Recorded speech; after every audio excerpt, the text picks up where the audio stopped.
Who is Allah?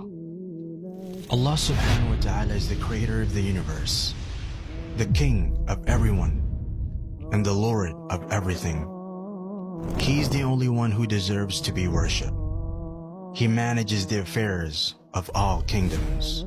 He commands and forbids, creates and provides, gives life and death, raises and lowers people, alternates night and day, and alternates victory and defeat amongst nations, so that one nation rises and another falls.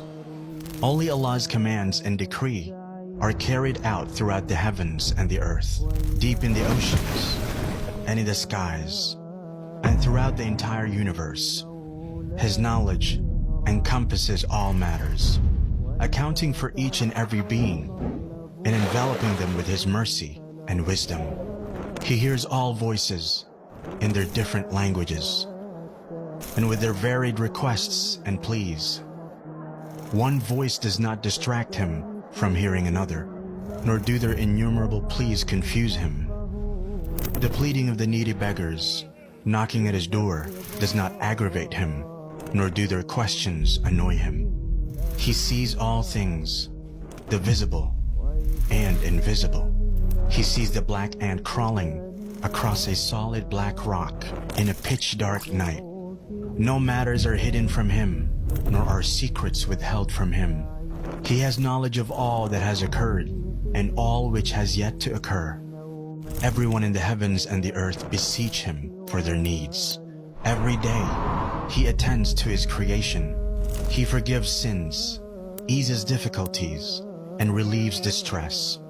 He mends the broken, enriches the poor, teaches the ignorant, guides the astray, directs the confused, and helps the desperate. He frees the captive, feeds the hungry, clothes the naked, and cures the sick. He accepts the repentance of the one who repents and rewards the one who does good. He aids the oppressed and humbles the tyrant. He conceals faults and calms fears.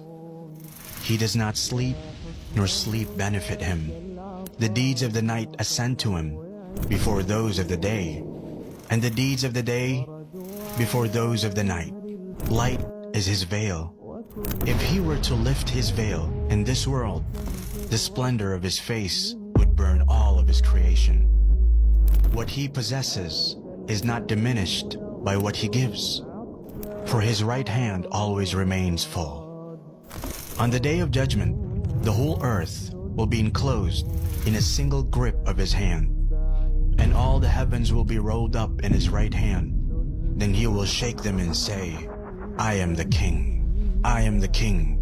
It is I who created the world out of nothingness, and I who will return it to how it was. No sin is too great for Him to forgive. No request too great for Him to fulfill. We're all in His heavens and on His earth. From the beginning to the end of His creation, mankind and jinn alike were to be as pious as the most pious amongst them. This would not increase His sovereignty in the slightest. And if they all, from the beginning to the end of His creation, mankind and jinn alike, were to be as sinful as the most sinful amongst them, this would not decrease His sovereignty in the slightest. If all those in His heavens and on His earth, human beings and jinn, living and dead, were to assemble in one place and ask Him, and He gave each one of them what they asked for, this would not decrease what He has by even an atom's weight. He is the first before whom there is nothing, the last after whom there is nothing. He is the Most High, and there is nothing above Him. The most near, and there is nothing closer than Him. He is the most blessed and exalted. He is the most worthy of being worshipped and remembered. He is the most deserving to be thanked and praised. He is the most compassionate of kings, the most generous of those who are asked, the most forgiving of those who have power, and the most just of those who take revenge. With his knowledge comes wisdom. With his might, his forgiveness. And with his withholding, his wisdom. None obeys him except by his permission. None sins except by his knowledge. When he's obeyed, he's appreciative. When disobeyed, he overlooks and forgives. His anger is always just.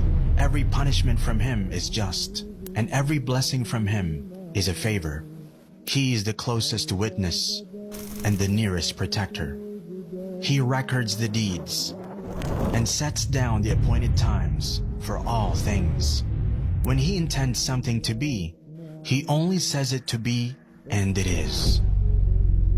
He's the king who has no partner, the unique who has no rival, the perfect master who has no companion or child.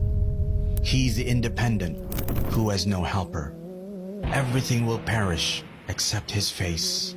Every kingdom falls except his kingdom. Every grace except his has its limits. There is none like him.